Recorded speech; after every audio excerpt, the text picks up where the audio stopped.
కిషన్ రెడ్డి గారు ఆర్టీసీ కళామండపంలో ఒక power point presentation పెట్టారు. 2023 అసెంబ్లీ ఎన్నికల కంటే ముందు జరిగినటువంటి ఒక పవర్ పాయింట్ ప్రజెంటేషన్లో కేంద్ర ప్రభుత్వం ఈ రాష్ట్రానికి అభివృద్ధి సంక్షేమ కార్యక్రమాలకు ఇస్తున్నటువంటి నిధులు, వాటి యొక్క గణాంకాలన్నింటినీ అందరికీ, ప్రజలకు లేకపోతే మేధావులకు, మీడియా మిత్రులకు, పాత్రికేయులకు అందరికీ పిలిచి అక్కడ ఒక ఓపెన్గా పవర్ పాయింట్ ప్రజెంటేషన్ పెట్టారు. ఆ రోజు ఉన్నటువంటి టీఆర్ఎస్ ప్రభుత్వము కిషన్ రెడ్డి గారు పెట్టినటువంటి పవర్ పాయింట్ ప్రజెంటేషన్ని ఎవరు వ్యతిరేకించలేదు. ఈరోజు రాష్ట్రంలో అధికారంలో ఉన్నటువంటి ప్రభుత్వము, ఆ పార్టీకి సంబంధించినటువంటి నాయకులు ఎవరు కూడా ఆ రోజు కూడా వ్యతిరేకించలేదు. పైగా ఈ మధ్య కాలంలో దాదాపు ఒక నెల క్రితము కిషన్ రెడ్డి గారు మళ్ళీ ఒక పవర్ పాయింట్ ప్రజెంటేషన్ పెట్టి ఆ 9 లక్షలతో పాటు అదనంగా ఈ 2 ఏళ్ల కాలంలో కేంద్ర ప్రభుత్వం ఎంత నిధులు ఇచ్చింది తెలంగాణ రాష్ట్రానికి అని చెప్పేసి లెక్కలు చూపిస్తే ఇంకో 2 లక్షల కోట్ల రూపాయలు అదనంగా మన రాష్ట్రానికి వచ్చినాయి. ఓవరాల్గా ఈ 11-12 సంవత్సరాల కాలంలో 11 లక్షల కోట్ల రూపాయలు ఆ కేంద్ర ప్రభుత్వం నుండి నేరుగా ఈ రాష్ట్ర అభివృద్ధి కోసం, సంక్షేమం కోసం వచ్చినటువంటి లెక్కలు చూపించారు. మరి ఇంత చేస్తున్న తర్వాత ఇంకా నువ్వు ఇవ్వలేదు, ఇంకా ఇవ్వలేదు అని మాట్లాడడం ఏదైతే ఉందో అది నువ్వు దోచుకోవడానికి అవకాశం ఇవ్వనందుకు, రాష్ట్ర ప్రభుత్వం చేతులకు వాళ్ళకి ఇవ్వకుండా వాళ్ళ దోపిడీకి కాంగ్రెస్ ప్రభుత్వం మొన్న మాట్లాడింది కదా రేవంత్ రెడ్డి గారు, ఏది మన రాహుల్ గాంధీ గారికి కావాలంటే ఒక 1000 కోట్ల రూపాయలు పంపిస్తామని, అట్లా పంపించేదానికి కేంద్ర ప్రభుత్వం అవకాశం ఇస్తలేదు. కాబట్టి ఈ రకమైనటువంటి అక్కసు వెళ్ళగక్కుతున్నట్టుగా అనిపిస్తుంది తప్పిస్తే అసలు ఈ రాష్ట్రంలో ఎవరు అధికారంలో ఉన్నా, మొన్న టీఆర్ఎస్ పార్టీ ఉన్నా, ఈరోజు కాంగ్రెస్ పార్టీ ఉన్నా, రేపు ఎవరున్నా కూడా కేంద్ర ప్రభుత్వం నరేంద్ర మోడీ గారి నేతృత్వంలోని భారతీయ జనతా పార్టీ ప్రభుత్వం 100కి 100 ఈ ప్రజల యొక్క అభివృద్ధి కోసం, ఈ ప్రజల యొక్క సంక్షేమం కోసం ఒక కమిట్మెంట్ తోటి ఉంది. మాకు ఒక ఎంపీ ఇచ్చిన రోజు అదే కమిట్మెంట్ తోటి ఉన్నాం, 4 ఎంపీలు ఇచ్చినప్పుడు అదే కమిట్మెంట్ తోటి ఉన్నాం, 8 మంది ఎంపీలు ఉన్న అదే కమిట్మెంట్ తోటి ఉన్నాం, రేపు అధికారంలోకి వచ్చిన తర్వాత అదే కమిట్మెంట్ తోటి ఉన్నాం. ఈ రాష్ట్ర ప్రభుత్వము, ఈ రాష్ట్ర ప్రజలకు చేయాల్సినటువంటి అన్ని రకాలైనటువంటి సహాయ సహకారాలు కేంద్ర ప్రభుత్వంగా మేము అందిస్తాం.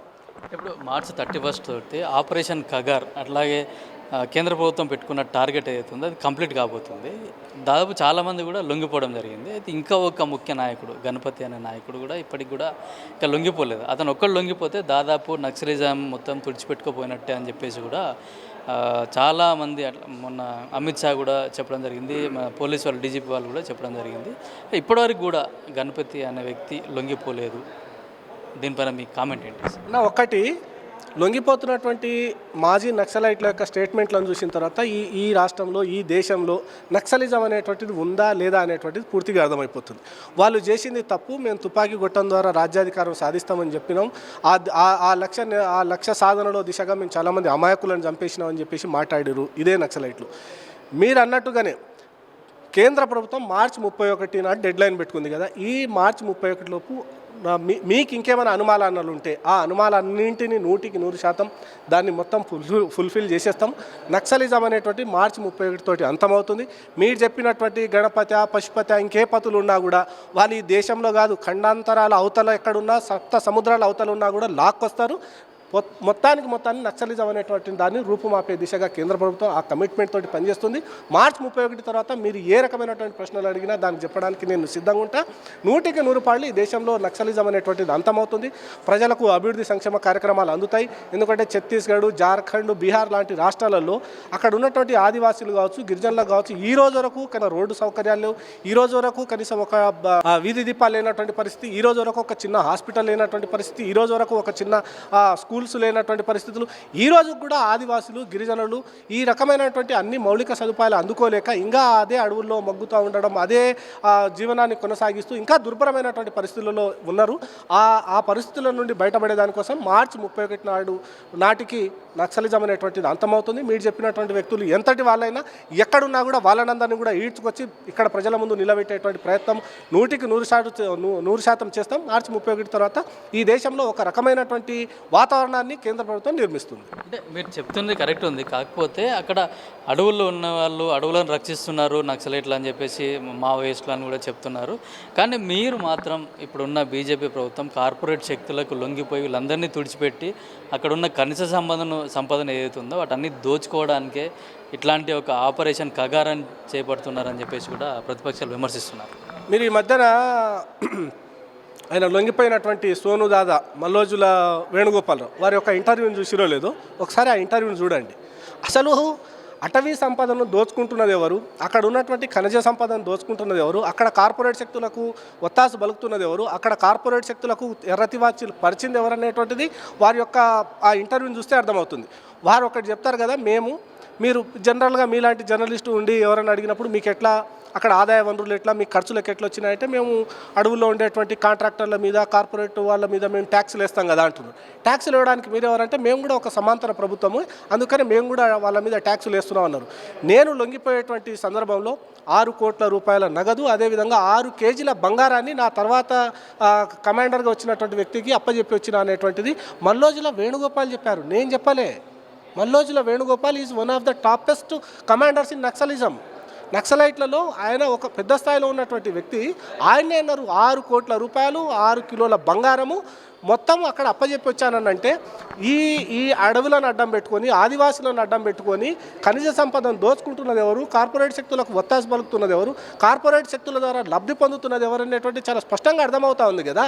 నక్సలైట్లు ఎంత హింసకు సృష్టించారు, నక్సలైట్లు ఎంత దోపిడీ చేశారు, నక్సలైట్లు అసలు వనరులను ఎట్లా కొల్లగొట్టారనేటువంటిది మల్లోజుల వేణుగోపాల్ గారి ఇంటర్వ్యూని చూస్తే మీకు చాలా స్పష్టంగా అర్థమవుతుంది. కాబట్టి ఈ రకమైనటువంటి దోపిడీ ఆగాలి.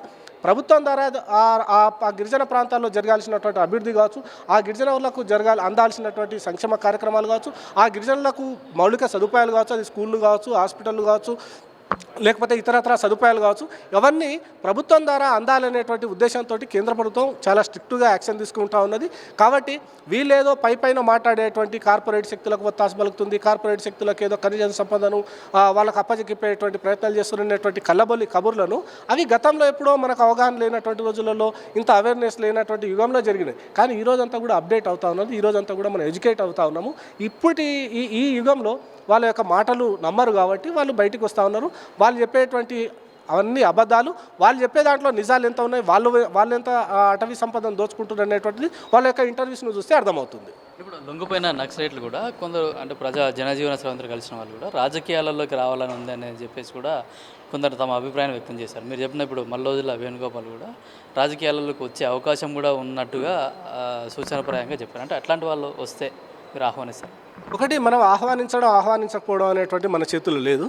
వాళ్ళు నిజంగా రాజకీయాల్లోకి వచ్చి ప్రజల యొక్క ఆకాంక్షల కోసం కొట్లాడి, ప్రజల యొక్క బాగోగుల కోసం కొట్లాడి, ప్రజలు వాళ్ళను చేరదీస్తే, ప్రజలు వాళ్ళని నమ్మితే బాగానే ఉంటుంది. దాన్ని ఏం కాదు. ప్రజాస్వామ్యంలో ఎవరైనా రావచ్చు, ఎవరైనా ఎన్నికల్లో పోటీ చేయవచ్చు, ఎవరైనా గెలవచ్చు, ఎవరైనా ఓడిపోవచ్చు, అది వేరే విషయం.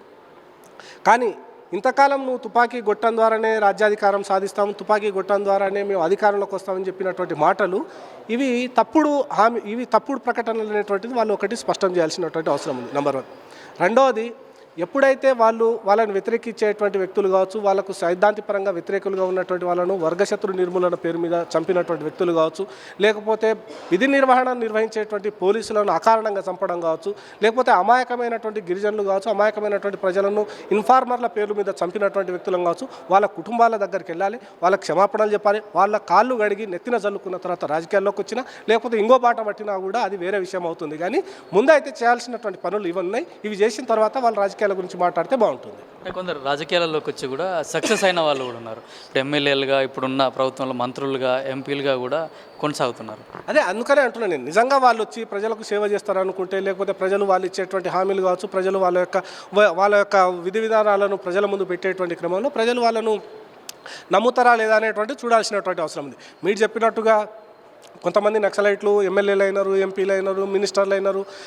మీకు ఇంకా బాధాకరమే. ఇక ఎందుకంటున్నానంటే పంజాబ్లోను అదేవిధంగా జమ్మూ కాశ్మీర్లో 2 ఎంపీలు గెలిచారు ఈ మధ్యకాలంలో. వాళ్ళ పేర్లు నాకు కరెక్ట్ స్ట్రైక్ అవ్వట్లేదు. వాళ్ళిద్దరూ కూడా ఉపా చట్టం కింద ఈ రోజుకు జైల్లో ఉన్నటువంటి వాళ్ళు ఉపా చట్టం కింద జైళ్లలో ఉంటూ కూడా ఎంపీలుగా ఎలక్ట్ అయ్యారు 2024 పార్లమెంట్ ఎన్నికల్లో. సో ఈ రకమైనటువంటి పరిస్థితులు చూసుకున్నప్పుడు అది వేరే అవుతుంది. కానీ పర్టికులర్లీ నక్సలైట్ల విషయానికి వచ్చినప్పుడు మాత్రం వాళ్ళు చేసినటువంటి హింస కావచ్చు, వాళ్ళు చేసినటువంటి దారుణాలు కావచ్చు, వాళ్ళు చేసినటువంటి మారణాలు కావచ్చు, ఇవన్నీ వాటికి వాళ్ళు బాధ్యత వహిస్తూ ముందుగా క్షమాపణ చెప్పిన తర్వాత రాజకీయాల్లోకి వస్తే అది వేరే విషయం అవుతుంది. రానున్న శ్రీరామనవమికి మీ మాజీ అంటే ఇప్పుడు ఎమ్మెల్యే ఉండి బీజేపీ నుంచి బహిష్కృత నేత రాజాసింగ్ గారు ఇదే చివరి శ్రీరామనవమి అవుతుంది రాజాసింగ్ అని చెప్పేసి కూడా కొన్ని బెదిరింపు కాల్స్ వచ్చాయి. అంటే మీరు బీజేపీకి సంబంధం లేకున్నా కూడా మీరు ఒక హిందుత్వవాదిగా హిందువుగా ఎట్లాంటి సపోర్ట్ చేస్తారు మీరు రాజా సింగ్కి? ఒకటి, రాజాసింగ్ గారు ఎమ్మెల్యే కాకంటే ముందు, రాజాసింగ్ గారు భారతీయ జనతా పార్టీకి సంబంధించినటువంటి కార్యకర్త కాకంటే ముందు రాజాసింగ్ గారు నా తోటి హిందువు.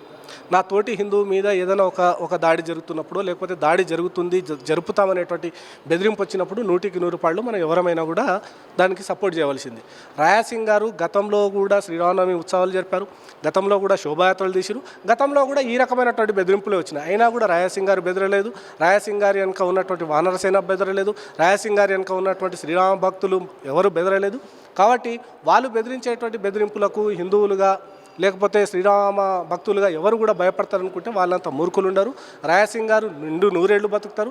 రాజాసింగ్ గారు ఈ దేశ సేవలో, రాజాసింగ్ గారు ఈ మాతృభూమి సేవలో, రాజాసింగ్ గారు ఈ హిందూ సేవలో, రాజాసింగ్ గారు శ్రీరామనవమి ఉత్సవాలను విజయవంతంగా నిర్వహించడంలో సఫలీకృతం అవుతారు. ఈ రకమైనటువంటి బెదిరింపులు ఆయన ఏం చేయమనేటువంటిది ఆయన నేను మొదటి నుండి చూస్తున్నటువంటి వ్యక్తిగా నేను చెప్పదలుచుకున్నాను. ఒకటి. రెండో విషయం నేనేమంటున్నా అంటే, రాష్ట్ర ప్రభుత్వంగా ఒక ఎమ్మెల్యే మీదనే ఈ రకమైనటువంటి బెదిరింపులు వస్తున్నప్పుడు నీ రాష్ట్ర ప్రభుత్వంగా చేయవలసినటువంటి బాధ్యతలు ఎంతవరకు నెరవేరుస్తుందనేటువంటిది కూడా ఇక్కడ మౌలికమైనటువంటి ప్రశ్న అవుతుంది. ఎందుకనంటే రాష్ట్ర ప్రభుత్వం ఈరోజు మైనారిటీ అప్పీస్మెంట్లో భాగంగా ఎవరేం చేసినా పర్లేదులే, మాకు అధికారం ఉంటే చాలు, వాళ్ళు మాకు ఓటు బ్యాంకు రాజకీయాలలో మాకు సహాయపడితే చాలు అనేటువంటి ధోరణితోటి ఉండడం ద్వారా ఈ రకమైనటువంటి సంఘ విద్రోహ శక్తులు పెచ్చుమీరేటువంటి ప్రమాదం ఉంది. మీకు రాజాసింగ్ నచ్చకపోవచ్చు, లేకపోతే హిందువులు అంటే నచ్చకపోవచ్చు, లేకపోతే శ్రీరాముడు అయితే ఈరోజు కాంగ్రెస్ పార్టీకి నచ్చకపోవచ్చు. కానీ ఈ రాష్ట్రం సుభిక్షంగా ఉండాలంటే ఈ రకమైనటువంటి ఉగ్రవాద ధోరణి కలిగినటువంటి వాళ్ళు, ఈ రకమైనటువంటి సంఘ విద్రోహ శక్తులను కలిగినటువంటి వాళ్ళు, ఈ రకమైనటువంటి సమాజంలో అశాంతిని సృష్టించేటువంటి, అలజడులు సృష్టించేటువంటి శక్తులు ఎవరైతే ఉన్నారో వాళ్ళను ఉక్కుపాదంతో మోపాల్సినటువంటి బాధ్యత రాష్ట్ర ప్రభుత్వం మీద ఉంది. కాబట్టి రాజాసింగ్ గారికి ఎవరైతే బెదిరింపులు చేశారో వాళ్ళందరి యొక్క పీచం కూడా రాష్ట్ర ప్రభుత్వం అణచాలని చెప్పేసి ఈ సందర్భంగా డిమాండ్ చేస్తూ ఉన్నాను. అంటే మీరు ఎన్నిసార్లు డీజీపీ కంప్లైంట్ చేసినా కూడా, మీ బీజేపీ కార్యకర్తల మీద దాడులు జరిగినా కూడా, మీ నాయకులకు బెదిరింపు కాల్సి వచ్చినా కూడా రాష్ట్ర ప్రభుత్వం ఎట్లాంటి చర్యలు అయితే తీసుకోవడం లేదు. అదే కదా, రాష్ట్ర ప్రభుత్వం ఏమనుకుంటుందంటే కేవలం బెదిరిస్తే భారతీయ జనతా పార్టీ కార్యకర్తలు భయపడతారు, మేము బెదిరించేస్తే భారతీయ జనతా పార్టీ కార్యకర్తలు రోడ్డు మీదకి రారు, మేము బెదిరిస్తే భారతీయ జనతా పార్టీ మా యొక్క వైఫల్యాలను ప్రశ్నించదు అనేటువంటి ఒక అమాయకమైనటువంటి ధోరణిలో ఉన్నది. కానీ రాష్ట్ర ముఖ్యమంత్రిగా ఉన్నటువంటి రేవంత్ రెడ్డి గారికి అయితే తెలవాలి. మరి వారికి ఎవరు గైడ్ చేస్తున్నారో నాకు తెలియదు. కానీ రేవంత్ రెడ్డి గారు కూడా చెప్పుకుంటారు కదా, నేను ఏబీపీ నుండి వచ్చినా, నేను సంఘం నుండి వచ్చినా, నాకు కూడా ఆర్ఎస్ఎస్ భావజాలం నుండి వచ్చినా అని అన్నారు కదా. ఒకవేళ నిజంగా మీరు వచ్చి ఉంటే ఏబీపీ కార్యకర్తలు కావచ్చు, ఆర్ఎస్ఎస్ భావజాలం కావచ్చు, లేకపోతే బీజేపీ కార్యకర్తల యొక్క బలం కావచ్చు, వాళ్ళ యొక్క ఆత్మస్థైర్యం కావచ్చు, బెదిరిస్తే వెనకడుగేస్తారా, బెదిరిస్తే భయపడిపోతారా అనేటువంటిది రాష్ట్ర ముఖ్యమంత్రి గారికి అయితే తెలియాలి కదా. ఈ రకంగా వాళ్ళ యొక్క పాలనా వైఫల్యాలను కప్పిపుచ్చుకోవడం కోసం వాళ్ళను ఎదిరించేటువంటి, వాళ్ళను ప్రశ్నించేటువంటి శక్తులుగా ఉన్నటువంటి భారతీయ జనతా పార్టీ కార్యకర్తలను బెదురుతారనుకుంటే మాత్రం అమాయకత్వం అవుతుంది. రెట్టించిన ఉత్సాహంతో కాంగ్రెస్ పార్టీ యొక్క వైఫల్యాలను ప్రశ్నిస్తాం. రాబోయే రోజుల్లో వాళ్ళు ఇచ్చినటువంటి హామీలను నెరవేర్చే దిశగా భారతీయ జనతా పార్టీ కొట్లాడుతుంది. వాళ్ళు గతంలో ఇచ్చినటువంటి 6 గ్యారెంటీలు కావచ్చు, మహిళలకు ఇస్తామన్నటువంటి 2,500 రూపాయలు కావచ్చు, 4,000 రూపాయల పెన్షన్ ఇస్తామన్నారు, కాలేజ్ గోయింగ్ స్టూడెంట్స్కి స్కూటీలు ఇస్తామన్నారు, లేకపోతే పెళ్లి చేసుకునేటువంటి అమ్మాయిలకు 1,00,000 రూపాయలతో పాటుగా తులం బంగారం ఇస్తామన్నారు. ఇవన్నీ ఇవ్వకుండా ఈరోజు ఏదో బెదిరించేస్తే బెదిరిపోతారు, మమ్మల్ని ప్రశ్నించేటువంటి వాడు ఉండడు, నన్ను ప్రశ్నించకపోతే నేను ఏది చేస్తే అదే అధికారం అయిపోతుంది, నేను ఏది చేస్తే అదే శాసనం అయిపోతుంది అని చెప్పేసి కాంగ్రెస్ పార్టీ భ్రమలో ఉంది. కాంగ్రెస్ పార్టీ గతంలో వచ్చినటువంటి 6 గ్యారెంటీలు కావచ్చు, మిగతా 420 హామీలు వీటన్నిటిని నెరవేర్చాలనేటువంటి ఆ ఒత్తిడిని భారతీయ జనతా పార్టీ తీసుకొస్తుంది. అందులో భాగంగానే 23వ తారీఖు నాడు సోమవారం నాడు చలో అసెంబ్లీకి భారతీయ జనతా పార్టీ పిలుపునిచ్చింది. ఈ సందర్భంగా రాష్ట్ర ప్రజలకు కూడా మేము ఒక రకమైనటువంటి రిక్వెస్ట్ చేస్తూ ఉన్నాం. మనల్ని నమ్మించి మోసం చేసినటువంటి రాష్ట్ర ప్రభుత్వం యొక్క పీచమణచాలంటే, మనల్ని నమ్మించి వంచినటువంటి రాష్ట్ర ప్రభుత్వం యొక్క మెడలు వంచాలంటే 23వ తారీఖు నాడు జరిగేటువంటి చలో అసెంబ్లీ కార్యక్రమంలో రాష్ట్ర ప్రజలందరూ కూడా భాగస్వాములు కావాలి. భారతీయ జనతా పార్టీ మీకు తోడుగా ఉంటుంది, భారతీయ జనతా పార్టీ మీ వెన్నంటూ ఉంటుంది.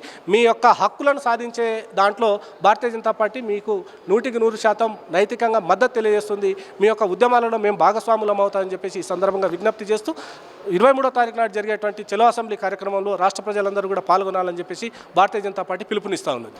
ఆపరేషన్ కాగార్ మార్చి 31తో ఏదో ముగియనుందో దాంట్లో మేము సక్సెస్ అవుతాము. అగ్రనాయకులందరూ కూడా ఆ లోపుగానే లొంగిపోతారు. ఒకవేళ లొంగిపోకుండా కూడా వాళ్ళు ఎక్కడున్నా కూడా కేంద్ర ప్రభుత్వం అయితే పట్టుకొస్తుందని చెప్పేసి కూడా బీజేపీ నాయకులు అయితే ఆశాభావం వ్యక్తం చేస్తున్నారు. అట్లాగే రాజాసింగ్కి ఏవైతే బెదిరింపులు వస్తున్నాయో అట్లాంటి బెదిరింపులకు భయపడే సమస్య లేదు. హిందువులందరూ కూడా రాజాసింగ్ వెంటనే ఉంటామని చెప్పేసి కూడా హిందూ కార్యకర్తలు కూడా ఆయనకు మద్దతు తెలుపుతున్నారు. కెమెరామెన్ కిరణ్తో కిరణ్ కుమార్, పల్లవి టీవీ, హైదరాబాద్.